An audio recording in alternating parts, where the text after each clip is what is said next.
Olá pessoal, tudo bem? Graça e paz. Hoje a gente vai falar sobre o capítulo 20 de Atos. Esse capítulo que se passa na terceira viagem missionária do apóstolo Paulo fala muito comigo sobre a convicção para se manter firme naquilo que Deus nos chamou para fazer, mesmo diante as circunstâncias difíceis.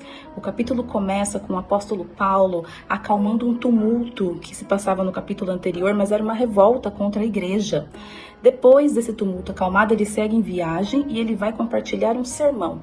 O sermão dele se alonga demais, uma pessoa que estava assistindo de um lugar alto cai, é dada como morta, e o apóstolo Paulo, cheio do Espírito Santo, vai lá e acontece o milagre da ressurreição na vida dessa pessoa.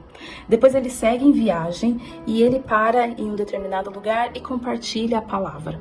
Ele compartilha a palavra e ele fala sobre como a vida dele se dá.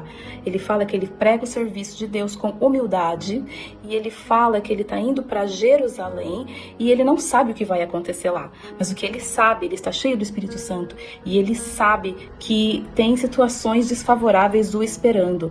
Mesmo assim ele vai, e ele termina o capítulo falando com aquelas pessoas, aqueles presbíteros que ele estava pregando, sobre eles continuarem expandindo o reino com convicção, e ele também lembra das palavras de Jesus, que é melhor dar que receber.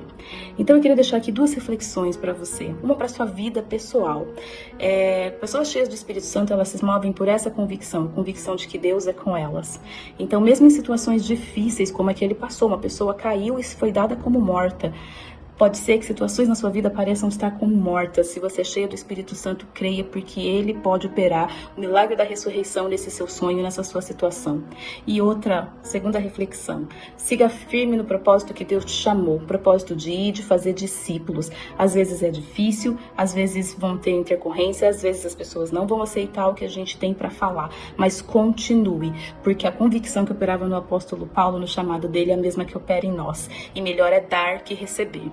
Pai, em nome de Jesus, que o Senhor possa plantar essas convicções nos nossos corações, convicção de que o Senhor é conosco, estando cheio do Espírito Santo, o Senhor opera em nós, e convicção de que o Senhor nos chamou para fazer uma obra que o Senhor colocou em nossos corações, pregar a sua palavra. Seja conosco nesse dia, Pai, nos dê revelação da sua palavra e que nosso coração seja cheio do Espírito Santo, em nome de Jesus.